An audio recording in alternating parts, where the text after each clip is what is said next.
Miss Decker. Welcome to the studio. Thanks for having me. I'm excited to be here. How are you doing today? Fantastic. Fantastic. My grandfather used to say that no matter how he was doing during the day. Fantastic. But no, I'm awesome. I'm happy to be here. I mean, you're better now that you're here. Yes, I am. I was like, this is a great way to spend my day. So I always love being here. Thank you so much. Of course. You've been doing journalism for, you said earlier, over 15 years. Yeah, it's been a long time. That's amazing. It's been a really long time. Went to school for it. And I started my first job on TV my senior year of college. So kind of hit the ground running right away and started at a station in Connecticut, then went to Massachusetts, and I've been here for the past 9 years. So That's it's been a great exciting. journey. Yeah, it's been really fun. How'd you get like into the career? Did you always know you wanted to do that? Or did you like one day you just woke up and it's like, I want to be on the news? It's something I always had a passion for. I've always been a news watcher since I was younger. I've always enjoyed the news. I love being informed. My real passion and heart is for connecting with people and Yes, ma'am. talking to people. So it kind of just transformed. Initially, I was told the industry was so competitive and it's hard to get into, but I went to school initially to be a special education teacher. That was another love of mine, and switched right over though. I think it was the end of my freshman year of college when I met a mentor. Mhm. She was a news anchor in Massachusetts, and she's still one of my dear friends, more like family now. And she took me under her wing, and that was my story, and just jumped right in and learned everything. Had a ton of internships. Went to Cambodia in college Okay.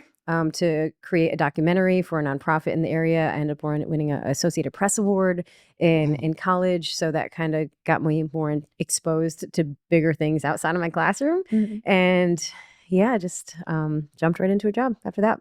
Cambodia. What was that like? Yeah, it was incredible. It opened up my eyes to years of mission work afterwards that I would do. I went to Haiti several times. I would go a couple times a year after that. But being in a third world country and meeting people, and what I love is being in uncomfortable situations. And I didn't even realize that until I went there. So you don't speak their language. You go to a place where you're the outcast, and being able to still meet people and hear their stories. And we did work with a Girl Guides troop, which is pretty similar to Girl Scouts in our states and in our country. And it's it's cool to be able to relate to people on that level and Mm. hear people's stories. So, and it was great to see what our local nonprofit at that point did for people in the country, and being able to bring the word back home. That's That's amazing. awesome. Yeah, it was awesome. That's awesome. And then I also heard that you just got married. Yeah, Right? Oh. I saw that. And like speaking of like going into like if there were countries and stuff, you had like an adventure type wedding. Oh yeah. So my big thing, and this really translates through everything I do in life, I love Mhm. creating experiences Okay. for people. So my wedding was so weird. It was an adventure wedding, and No, this sounds like a dream wedding. it I know, was that's so amazing. fun. So my favorite area of the country is near Zion National Park in Mhm. southern Utah, northern Arizona. It's so many national parks. I love just natural beauty, and that's where I feel most at peace. So weddings bring a lot of stress out of Mhm. people, and I didn't want that. I really wanted to be present. And when I first told my mom I wanted to have our wedding across the country in Utah, she's like, no one's going to come. I was like, okay, that's fine. So what we did is I really planned a trip for 160 people and had like several days That's before, and amazing. they all showed up. And what was really cool is one day we met at Bryce Canyon, one day we met at Zion National Park, and everyone meet early in the morning. And then I created an experience. We all went for people could do whatever they want to do. They didn't have to hike, but some of them did a hike. Some of them drove around. Some they could pick whatever they wanted to do. But so many people, and this was the most rewarding part, even more than the whole wedding, Mhm. was they said, you really opened my eyes to a place I would have never gone before. A lot of my family had never even been on an airplane before. So Oh this my beautiful goodness. place. We did an adventure shoot before our wedding where I hiked in my wedding dress and in heels up a Oh no. cliff. It was Oh it was no. awesome. So I wouldn't change a thing. A lot of people I think look back and it goes by so fast, but we created this whole beautiful experience that was just so special. And we had our own moment too. We had our private vows on top of a cliff, and that was really special to be able to connect, he and I, but then we were able to share it with everyone else too. So it was awesome. In That's the a heels? trip for 1/6. Like there's so That's many things crazy. about that. There's so much things happening, like planning an entire trip for like it's different though. Like It people was are gonna that remember part that. of it was stressful just because it's so Mhm. logistical, Oh yeah. and it's like it was a glamping experience. So people stayed in these tree houses and something that a lot of people probably would not have done before. But I mean, my sister for one, she doesn't really travel or anything, Mhm. and then she and her fiance they're like, we need to go on this type of trip every year. And it was just, and it's, if you've never been there, I highly recommend it. It's magic. You just look out and you just feel so present and alive, and you just can breathe and soak in the beauty. And, for the most adventurers, you're hiking in between, narrow slot canyons. We had our first look inside of a slot canyon. We took an That's ATV amazing. into this private slot canyon, and it What was is a just, slot canyon? it's like, it's a canyon where the walls come up around you, and it's like these beautiful shapes and figures, the oranges and like the vibrant colors, Mhm. and you're just kind of snaking around in this little canyon. There's one of them, one hike in Zion that's called the Narrows. So you're hiking in a river with these tall canyons up on the side of you, and just one of the hikes there was one of the most dangerous in the country. My husband's afraid of heights, and that's funny. Oh. But it was great. It was a great experience, and I think about it every single day. I really do. I first was like, weddings are a lot. They're expensive. It takes a lot of time to plan, but I think about it. I think about it every day. I would too. Mhm. That's incredible. And it's different. Like Mhm. it gives people like a different like memory of your wedding. Like they don't remember just the wedding. They remember, oh, we went on this trip to like this new place. We had new experiences. It's like different. It gives people like different memories. That's And we amazing. created too. I really wanted it to make it about them too. We did Mm. this cool thing at our dinner where we had guest awards. So Oh. we had these really cool, I had these awards made where it was like most adventurous, or they were named funny names, but like um I forget what they're called, but we had different guest awards for people. So we called them up, things people did during the week, or like hammock hero, someone that just wanted to hang out and just hang out the whole time. So that was a fun element too. So it was about our marriage, of course. Yeah. And that was the most important thing for us, but everyone I think felt part of the experience. So that That's meant a awesome. lot to us. In like 10 years, I want you to be my wedding planner. I got please. you. I didn't realize how passionate I was about it. And I love creating experience for people in general, not just weddings, but just I've never done that before. But I think just being intentional Mhm. with everything you do is Oh, so yeah. so important. So I'd love to help. Let me know. I think that's so important because like it screams you. Like Mhm. that's it's a wedding that screams you. Like I wouldn't want to sit there forever, and that's just it's reflects who you are in your wedding, and like that's such an important part of your life. Your wedding is so important. I think people always have this traditional view of Mhm. like what a wedding should be, and I just didn't want that I just didn't, and, Mhm. and I'm 36, so I got married a little bit later, Mhm. and it was perfect timing for me and for us to do that. So I just wanted it to be different and wanted it to feel, I wanted it to feel very us. So thanks for noticing that. I Of appreciate that. course, it's So what it's kind not- of brought you to having a nature wedding? Like just in general, are you out in nature a lot? Oh yeah, that's my heart where I feel most at peace. I love national parks. One time with my best friend, we went out to Glacier National Park. Oh, that would be Ran a nice. marathon there. We rented a truck and we drove all around Montana and went to Glacier National Park. Ran into a grizzly bear, just a lot Oh. of hikes, things like that. So anything adventure, thrill, but at the same time feel so peace and alive. It's crazy how you can just feel so much of yourself and who you find out who you are when you're just silent and quiet and listening. Mhm. And you can really do that when you can check out. Oh, yeah. a grizzly bear. Yeah. I'm sorry. Wait, back up. Oh yeah, that was a scary moment. We were walking on a trail and there was this narrow path and it was coming around the corner Mm. and we couldn't go anywhere and it was shrub on either direction. And my friend has the bear spray and runs in the other direction. Bear The sprout. number one thing you're not supposed to do. And it was pretty funny. I was like, I need to take a video because I'm me and we all would do the same thing. I know Oh, you yeah, I would. know. I Oh, yeah. would. So I have proof. And I had another grizzly bear encounter last year. We went to Banff, Canada, which is beautiful, too. Went there for a marathon as well. And they had to stop the marathon twice because of grizzly bears. Oh my gosh. Oh, my goodness. Isn't that wild? That's That like is a cool wild. story though. Like Yeah, it was running awesome. marathon, had to stop twice. Just had to dodge the bears. It's okay.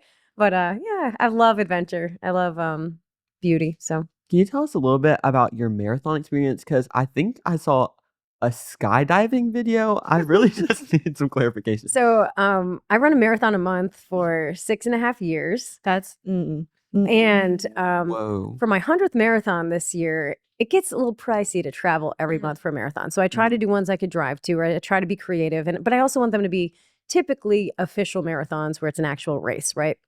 But I wanted to be creative for my 100th marathon. So I came up this idea to actually, I came up with it during COVID because all the races were canceled that year. Mhm. And I wanted to do something called hit the ground running, where you jump out of a plane, land, and then run a marathon.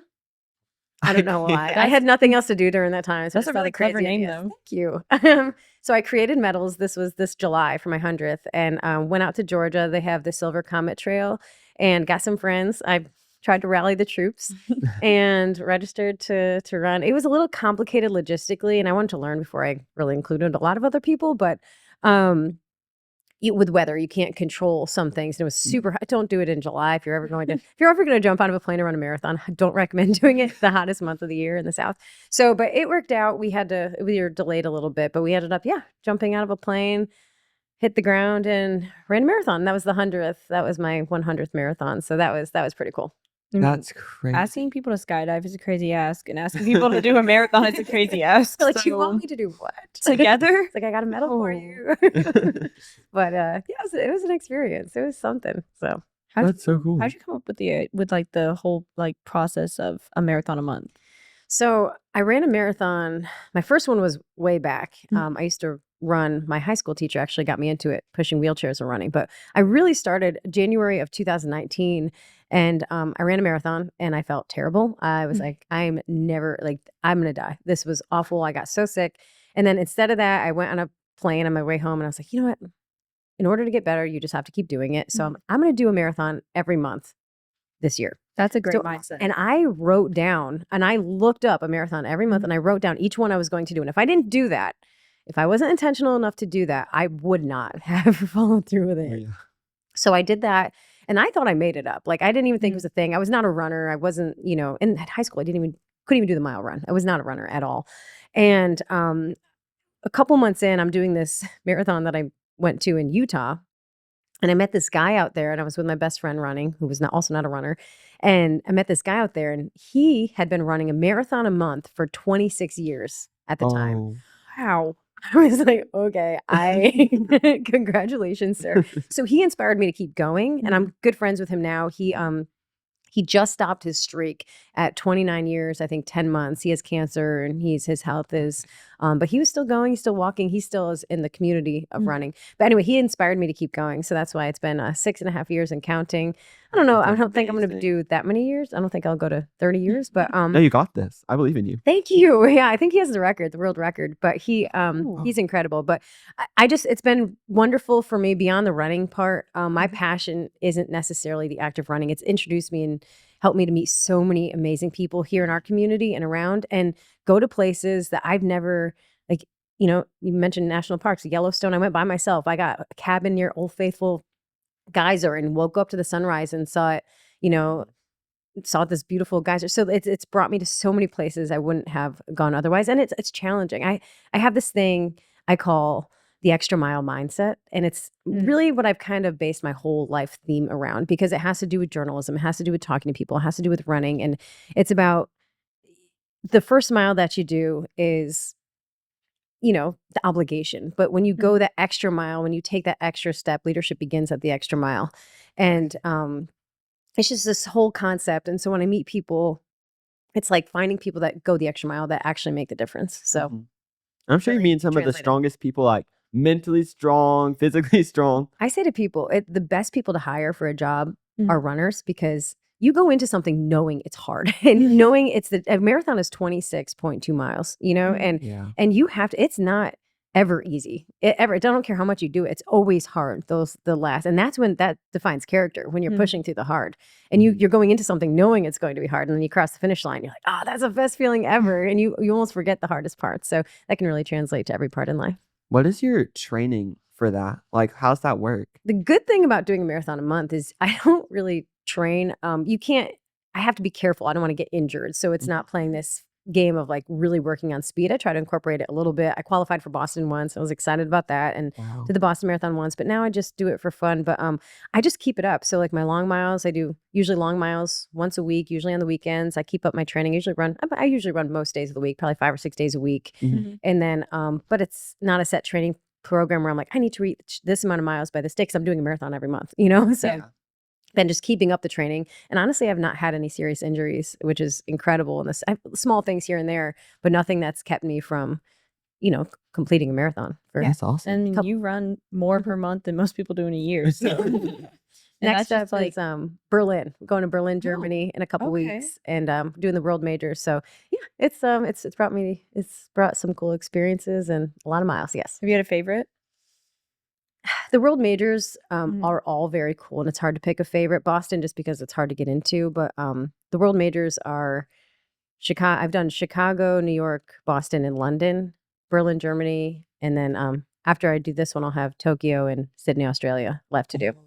That's So- pretty too. Like Wait, you get that's to travel cool. and you get to run. Like that's amazing. Ton of crowd support, just Mhm. people just all around, and even if you feel terrible, you're like, okay, this is fun. Yeah. This You is just great. get to look around, so it's good. So are you a big traveler too? Try to be, yeah. I mean, it's hard, like life, right? Oh, yeah. Getting time off work is tough, and then obviously, you have to save up and be intentional with planning. So, I try to combine things. So a lot of times, I'll combine things with a race. Like this is our honeymoon. I'm like, hey, honey, do you mind if I run a marathon first? This is your honeymoon? Are you Oh, serious? So are you running it with him? No, No? He's starting to get into running, but I'll fly into Germany and then we'll go to Italy for a little while. Then we're wedding in France. So we're kind of just trying to combine a few things at once. So when I travel, I don't ever just take time off for, just a day off. It's usually for something. So Mhm. try to combine my travel with, and a lot of trips you could just do in a long weekend. So Oh yeah. I like to travel when I Yeah. can. Yeah, it's so fun.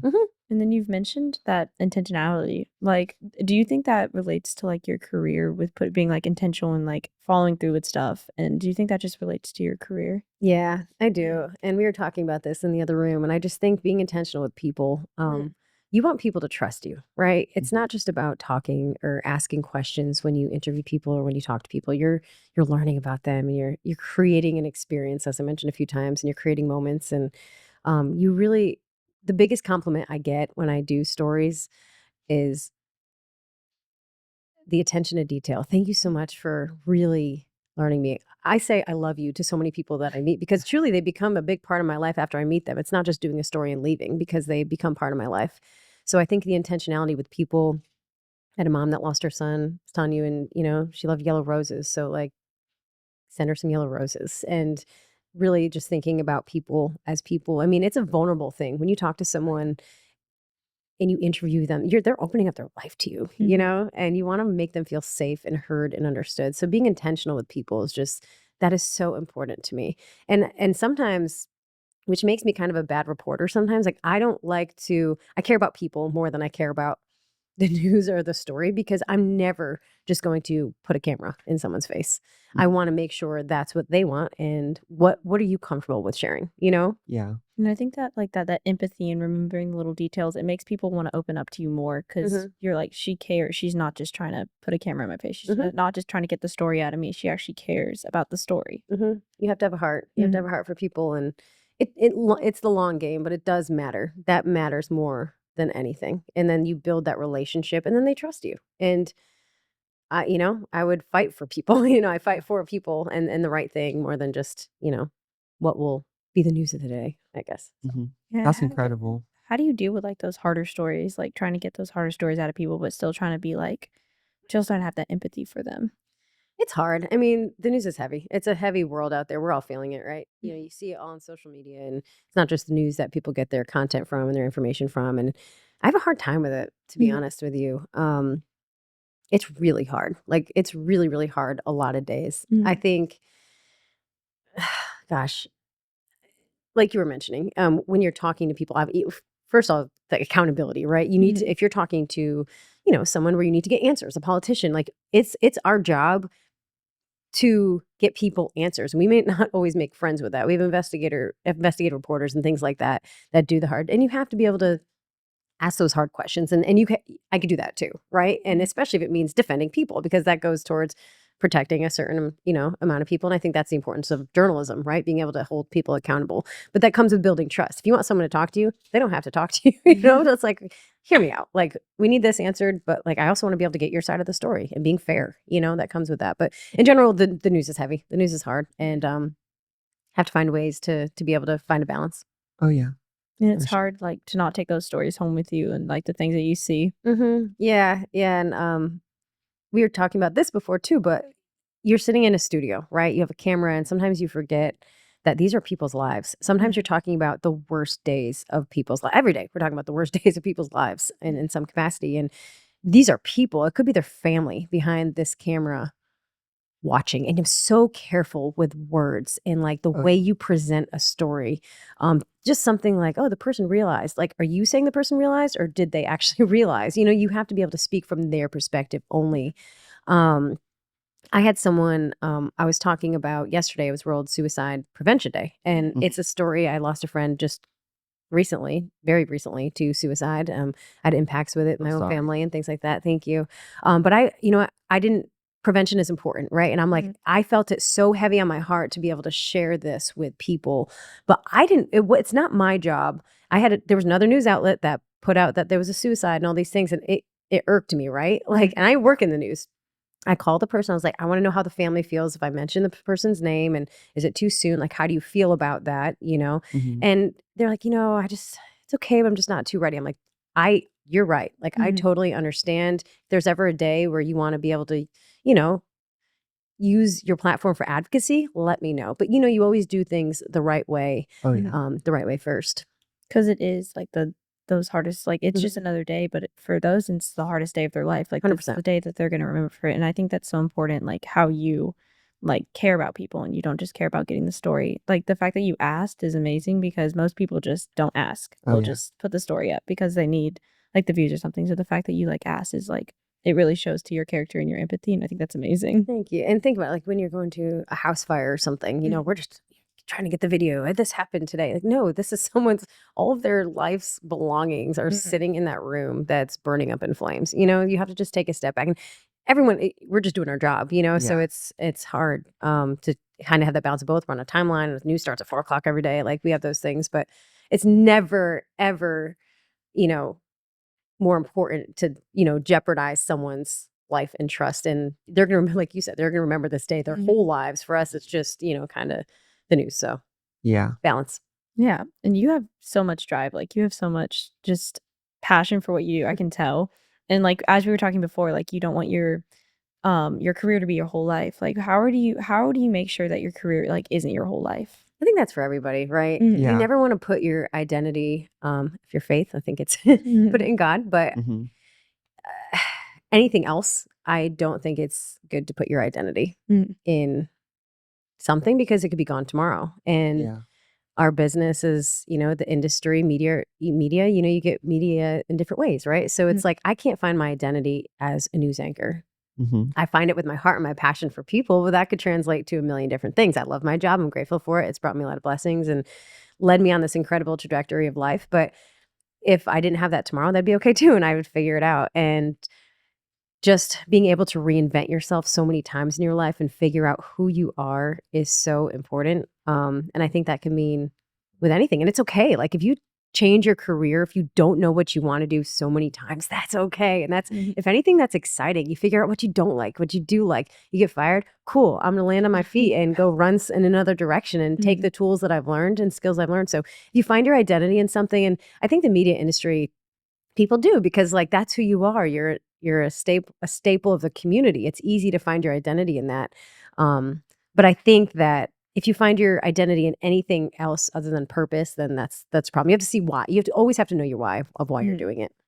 That's amazing. That is amazing.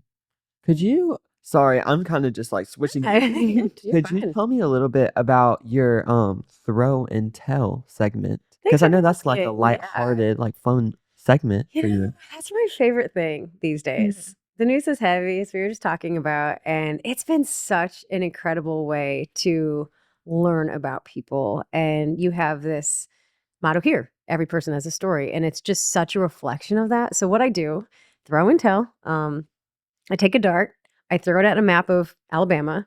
It's a concept I came up with.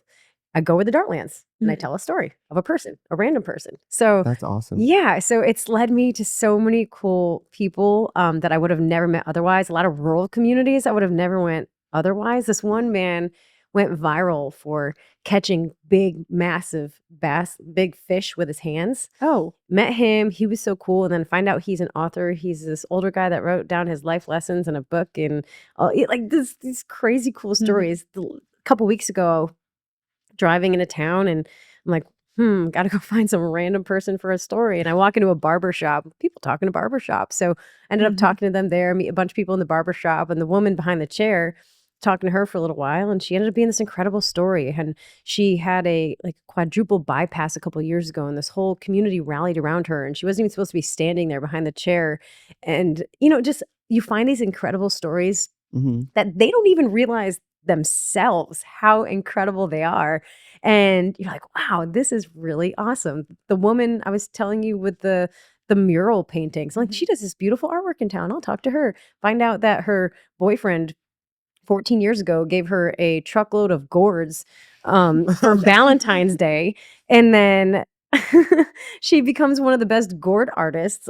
She's like, my boyfriend gave me a bunch of rotten fruit and she created all these beautiful masterpieces. She ends up marrying the guy. Now she's like this beautiful, incredible soul and artist. And it's just really neat to be able to talk to people. And sometimes I door knock, sometimes I make phone calls, and you just got to talk to people, and you got to find those hidden gems. You got to mine for those stories and just find that it factor of what the story really is. And just talking. I love how you highlight people. Like you highlight their stories. You don't like make it about you. It's all about them. Always about them. It's always about them. And you got to make people feel safe and special and understood. And you could be part of their journey, like a little part of their journey of learning and understanding, but just letting them shine is just so special. And they inspire people. Like people want to hear the good stuff too. We have to inform, and people want to hear what's going on in the world, but it's also it's also so important to, really be able to hear the good things too, that you don't even realize what's going on all around you. Maybe that'll encourage you to go knock on your neighbor's door and hear their story. Oh, yeah. Because you never know, you never know someone's story, and then you hear the story and you're like, I've known you for years and I didn't know that about you. Yeah, it's eye-opening. Like people that you're sitting in class with, do you really know their siblings' names? Do they have any pets? What do they love? What makes them tick? So it's cool to just sit and have a conversation with people. And it's teaching me that too, because things just go by so fast. The world moves by so fast. So it's takes the time to do that. Yeah. What would your biggest piece of advice be for someone trying to find that story in people? Listen. Just listen. And asking more than surface questions. So instead of, walk me through that. Tell me a little bit more about that. Or what's something really challenging that helped you to be where you are? Or what defines you? What moment in life really was a pivotal turning point for you? That's the deeper questions really help people to open up. Yes, ma'am. Well, that's incredible. Thank you so much. Yeah, of course. Thank you. I appreciate you coming in today. Thanks for having me. Of course.